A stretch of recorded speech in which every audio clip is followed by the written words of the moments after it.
Welcome back to the channel, guys. Today we're going to talk about one of my favorite springtime bass fishing techniques that catches me so many fish every single year, especially on days like today. We have pre-spawn fish. They're just moving up to spawn, but they're not on beds yet. We're very, very close. Like within the next couple days, they're going to start going on beds here. And what they do on these warm, sunny days, especially the big females, is they're going to get under cover, but they're going to stay near the spawning areas, and they're going to try and find a place they can sun themselves and warm those eggs up, but also be able to feed on bluegills or other stuff that's around there. So number one thing we have on this lake is docks. It could be wood on your lake, it could be anything, but what you're looking for, this is going to be the biggest secret in springtime bass fishing, called vertical cover. You want something that's straight up and down.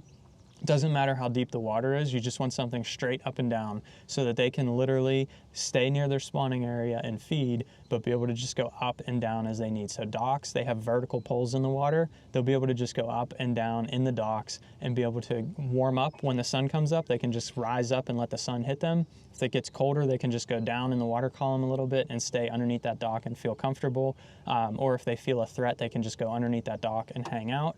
So we're going to be doing a bunch of dock fishing today and show you how effective this vertical cover can be, how you want to approach it. Your bait selection is crucial for fishing these types of places, and my number one choice is actually going to be a wacky rig because of how slow it falls. So a lot of times those fish, they'll actually be up at the top of the water column. So if you throw something that goes to the bottom like a jig, you're going to flip it in there, it's going to go past that fish, and they're not going to react to it unless they chase it down to the bottom. But if you throw that wacky rig in there and it slowly falls right in their face, they'll have a chance to come over there and grab it, and you'll catch a lot of fish doing that are sunning themselves, waiting to go onto beds. So my setup here, I have the Icon spinning rod with a 2500 Shimano Sedona and 15-pound test braid and a 10-pound test fluorocarbon leader. That is like my ultimate wacky rig setup. We'll talk about why that's important when we're actually out there fishing, especially this lime green braid here. On a day like today, we'll show you how effective that can be. And this spinning rod's a 7'2" medium heavy, so I can pull those fish out of the docks, and I got that heavier pound test so I can have a little bit more abrasion resistance. And then I have a VMC crossover ring with a 6 cents clout and a size 1 VMC weedless Nico hook, so I don't get hung up on the docks, but I have enough hook gap to actually hook up on those fish and get them in the boat. So let's get out there. We're going to show you what this vertical cover looks like, what types of areas you want to focus on, how you want to find these fish, and most importantly, how you want to catch them using this worm right here. All right, so now that we talked about the setup you need to do this technique, let's go ahead and fish around some of these docks in this vertical cover. We'll show you a couple other areas as well, like seawalls and stuff, even these jet ski lifts and floating docks. Stuff like that is even incredible this time of year too. Anything that they can go up and down on, hang out underneath, and just wait to go up there and spawn, that's the type of area you're looking for. All we're going to do with this wacky rig is literally throw it up there next to a pole, underneath a dock, wherever you think a fish should be. There we go, right there. It's just that easy. All right, let me put this guy down. Easy, buddy. Ooh, sorry, fish landing violation. Okay, so as I was saying, what we're gonna do with this technique is we're gonna look for these areas where we think these fish are gonna spawn, or nearby areas, like within 50, 100 yards, little areas that you're gonna see small little pods of fish. Like the ones I've been coming across today, they are like, there'll be 30 underneath 5 docks, and then you'll see nothing for a long, long time. So what you got to do is cover a bunch of water and do this. Like there's another bass right there. That might actually be the same one we just caught. What you do is you just cover water in areas you think those fish are going to spawn. It helps a ton if you already know where those fish spawn. Like if you've been to the lake before, you know what you're looking for, you know those areas that those fish are spawning. So I'm fishing areas that I know from the past that these fish are spawning, and I'm actually looking for fish while I'm doing this, because there are some smallmouth on beds as well, just starting. So I mean, it is like right borderline before those fish lock on, and you can catch them on all kinds of techniques. There's another one. See what I mean? So there can be multiple underneath one dock, just like that. There's probably even more underneath that dock. We'll drop the poles and see if we can get some more.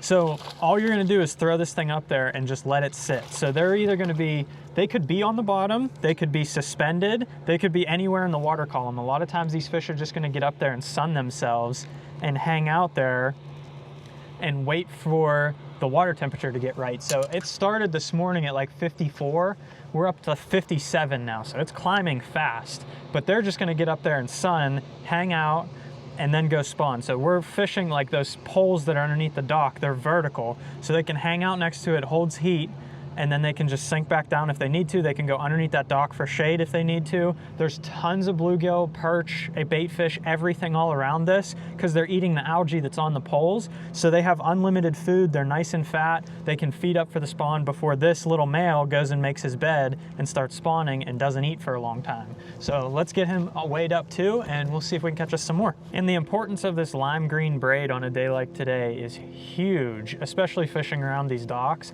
What I'm doing with this, since I'm just letting that bait sit there, I'm not holding tension on the bait, I'm not checking to see if a fish is there, I'm throwing it up there, laying slack on the water, and it's so calm out, I just watch my braid. Like that last fish, I could tell it's only 2 foot under that dock, my line was going sinking much further than 2 foot, so I knew a fish was on there.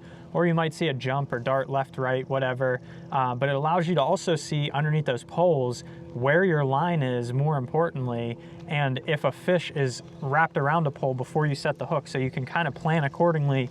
Before you stick that fish and it goes crazy, you can plan accordingly which way you're gonna pull him out, what you're gonna do, how you're gonna get that fish out if he already has you wrapped around a pole, like if he ate it and went a different way underneath the dock.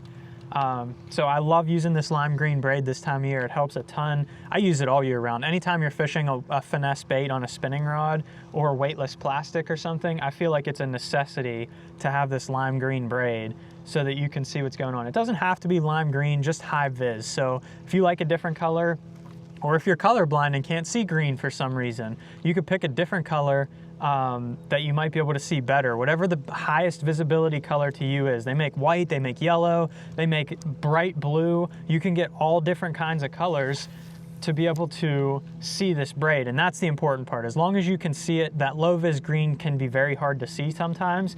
As long as you can see that braid really good, it does not matter what color it is. I just like the lime green because it stands out for me, but pick your favorite color. It'll help you catch a ton more fish, I promise you. So we're gonna keep skipping this thing around. Like today, when it's very sunny like this and calm, a lot of those fish are gonna get way back in the shade. So they might not be out on the tips of these docks yet. They'll be tucked way back underneath where a walkway meets a platform or something like that. And there's a lot more shade for that fish to live on. They also like it when it has just a little bit of deep water nearby. So like this is probably the deepest end of the dock and it's pretty shaded here. That's where I'm gonna throw my bait and see if there's one under there, areas like that. And like I said, you can go multiple docks and catch no fish, but if you do catch one this time of year, you need to drop your power poles, or if you're walking on the bank, you need to stop there for a minute and fish effectively and thoroughly, because there will be more in that area. That's where they want to spawn. They're not gonna travel too far from where they want to spawn. Like I said, I've been seeing them in batches today. I'll see 30 bass in a 100-yard stretch, and then I'll see nothing for a while. But like there's some bluegills under there, so I know there's bait in the area. That dock was perfect. It had a ton of shade on it. These next docks don't really have that much shade, but that doesn't mean there can't be a fish on it. Especially like this next one coming up. It's the last dock in a stretch, and it's the most shaded besides that one. So that's a good area that those fish can be. So we're just gonna keep going. We're also gonna keep looking and see if we can find anything. And hopefully we'll catch a couple more on the Senko. Another thing that's very critical this time of year is actually to make your cast at these docks where you can still make an accurate cast, but you're the farthest away from the dock as you can possibly get. A lot of times these fish are super, super spooky this time of year, especially with the clear water. They know the spawn is coming. They're not really looking to feed right now. They are truly getting ready to spawn. They're picking out their areas. They'll eat if something presents itself that looks good, like if a wacky rig comes by and it's tempting enough to get them to bite it, but they're not gonna go out of their way to eat stuff usually this time of year. It's that couple week window right before they go on bed. I'm sure you know exactly what I'm talking about, where you're catching them pre-spawn, they're biting, they start to get shallow, and all of a sudden they shut off and you can't figure out why. And it's because they're really getting ready to spawn. So you gotta throw something to them that they can't resist, wacky rig, that suspends, because they're gonna suspend that time of year, which is also a wacky rig. And you fish some vertical structure and like make a very far cast. The further you can make your cast, the better. Like there's a bass right there. I scared him because I didn't cast to him before I got to him. Now obviously I'm not just gonna bomb a wacky rig out here in the middle of nowhere. It's gonna take me forever to fish, and I know that fish is just cruising around out here. But there's a ton of fish just cruising around out here at nowhere. I will throw in between the docks just so I'm not wasting time trolling around. I'll just bomb a cast out there and whatever happens, happens. But usually I'm going to target very specific areas underneath the docks, around the docks.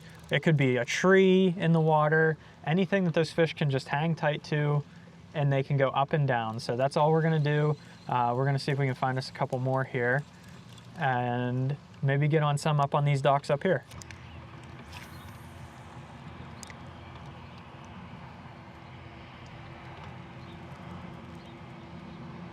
Do anything for clout. Do anything for clout. There we go.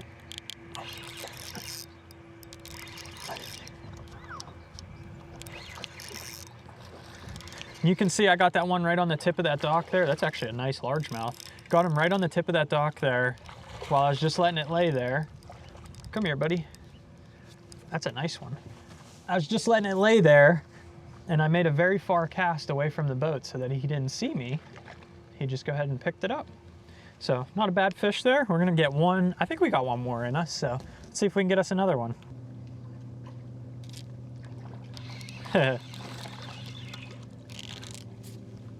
All right, I watched that one come out from underneath the dock and grab it. This is not a big fish at all, but anytime I ever say I'm good for one more, I'm not good for one more. We've been fishing for like an hour after that last one, and the bite has slowed down a lot. The water conditions are changing very quickly.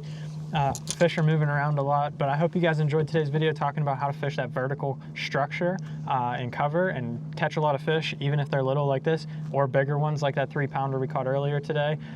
Hope you guys enjoyed today's video. Hit that like button down below. Hit the subscribe button if you enjoyed today's video and want to see more of my fishing videos, and check this guy out right here if you want to see all about how to rig that worm up, catch a bunch of fish using that setup right there. See ya.